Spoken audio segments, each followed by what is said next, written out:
So anger, sorrow, grief, all of that clearly being seen in Israel, and that's not surprising after the terror attacks that we've been seeing. But then there are these other images also that we are now starting to see, the situation inside Gaza, emerging humanitarian crisis that is emerging out there, a 24-hour deadline to move people south of a particular line, the United Nations saying, can this possibly be done? How do you minimize civilian casualties in an all-out war that now seems to be approaching in the Gaza Strip? For this and other such questions, we are now being joined by the Palestinian ambassador to India, Mr. Adnan Abu Alhaija. Thank you so much, Your Excellency, for joining us. It's a very disturbing time, clearly. How do you see the present situation? The present situation is very bad. In general, as you have heard, Gaza Strip is completely sieged. Even West Bank is sieged also. You can go to West Bank via Jordan or anywhere. But in Gaza, they have cut off electricity, fuel, food, medicine, water. So there is 2.2 million of the Palestinian people without all these things. Not only that, the Minister of War, who called himself Minister of Defense, has called the Palestinian people as human animals. So the situation is very bad, lots of massacre. The number toll of death is very, very high today. And this is the situation now in, let me say, in Gaza. So just looking at the humanitarian situation inside the Gaza Strip as what is clearly going to be a war to eradicate Hamas rolls itself out, what are you picking up on the questions of the basic necessities of life? And are you and others in the Palestinian Authority talking to other countries, for example, about how basic humanitarian material can be delivered at this time?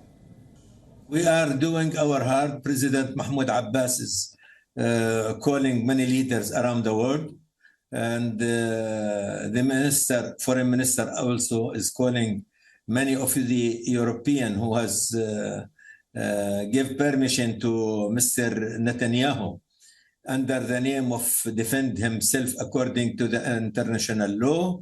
There is other countries like Egypt, like Qatar, like Turkey also are working to stop the siege of the Palestinian people and this humanitarian to be get in, and also work hard for ceasefire. Now, Israel is clearly saying that the onus is now on the civilians to leave their homes, to go south, south of the Wadi Gaza, to move out there. Some question as to why Egypt is not permitting people to move out of the Gaza Strip altogether, at least for the moment, till the war on Hamas is actually concluded. How would you react to those developments? And I think Mr. Netanyahu plan is to flee Gaza of people. And he was calling people to go to Sinai in Egypt, right? Because he thinks that the people will make the same mistake of 1948 or 1967. We are not going to be refugee again.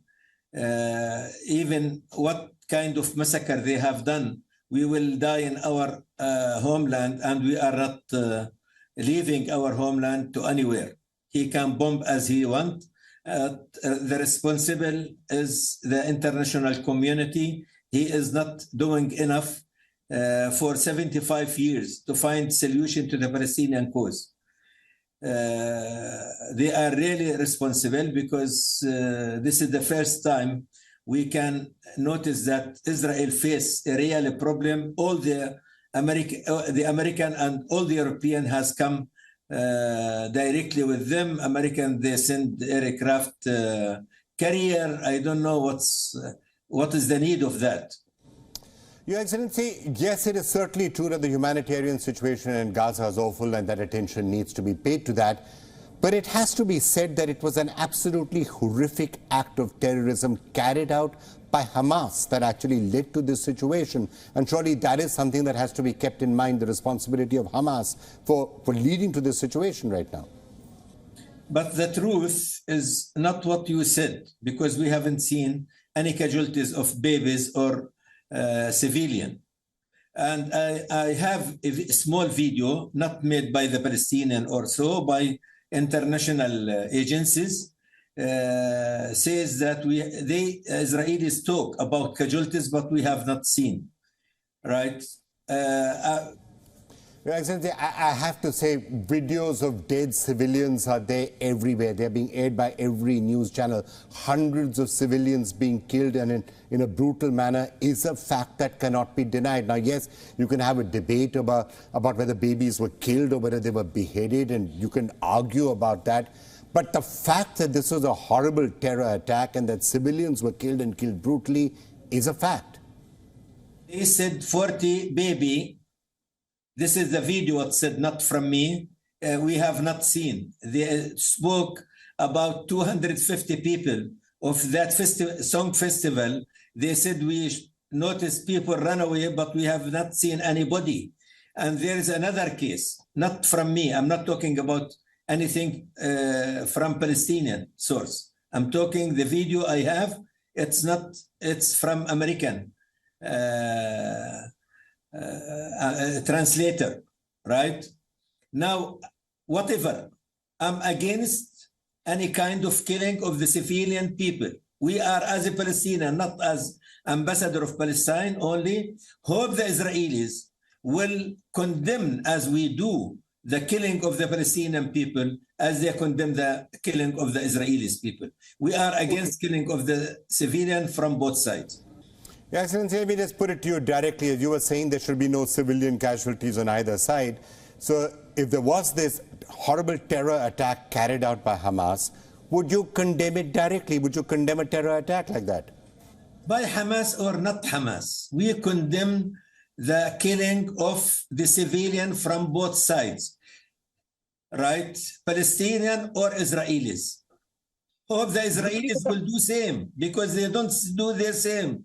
Every day they commit killing of the Palestinian people. Do you know that they have killed this extreme government led by Netanyahu, Ben Gvir, and Smotrich, have killed 285 people till today morning from the beginning of this year in West Bank? I'm not talking about Gaza. I'm talking about the armed settlers, right? Those extreme settlers who burn homes, who kill people, who shoot cars, Palestinian cars in the roads with 645 military checkpoints minimize the movement of the Palestinian people in West Bank. The attack of the people in Al-Masjid Al-Aqsa, in the mosque, Al-Aqsa Mosque. We face all that of this occupation. We have signed Oslo Agreement to get peace. We are looking for peace. We don't want to see more war. We want to see our people living like any other people in the world. We want our children to play like any other children in the world. But the Israelis, they want to take everything, and they want us to live forever under occupation, and they will never get that. Now, I have to say that not just now after the terror attack when Netanyahu is getting a lot of criticism even within Israel, but even earlier, it is certainly true that the Netanyahu government has been getting criticism from around the world on hardline policies, uncompromising policies that may have not been contributing towards some sort of a long-term settlement. Have you been feeling that way in the Palestinian Authority, that there hasn't been that much interest in the Netanyahu government to try and find long-term solutions? For sure, since Netanyahu has come, not now, maybe this is his sixth government. Many wars have been during his, while he is leading the government, Israeli government. But this is the most extreme government, right? And if you notice the map he have shown in the United Nations, there was no Palestine in that map. This is what is Netanyahu and what is his government. It means there is no right to the Palestinian people.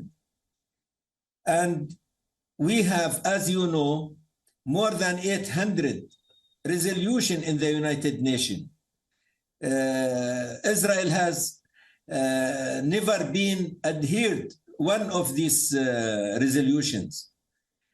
They ignore everything. Now they remember there is international law. We want the international law. We want them to follow the international law. And that time we will get our rights.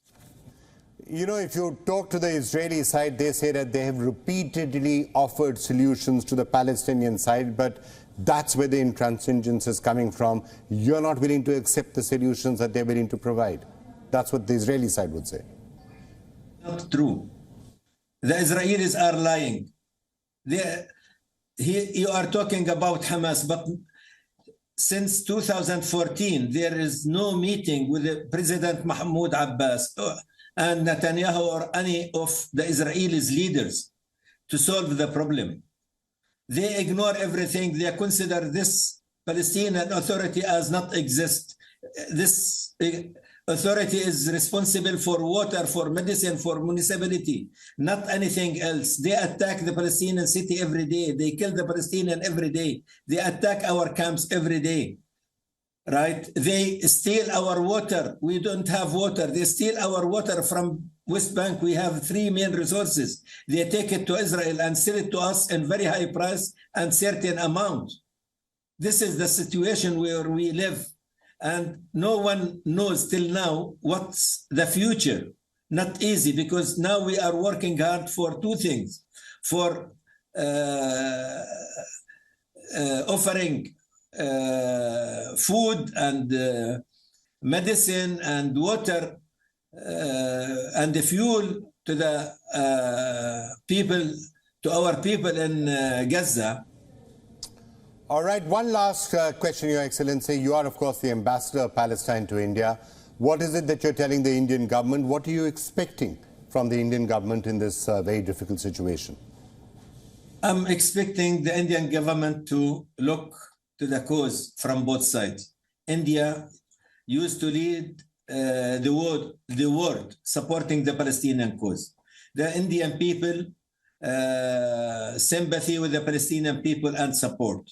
I think it's well known since the Mahatma Gandhi what is the Palestinian cause and what is the catastrophe of the Palestinian people.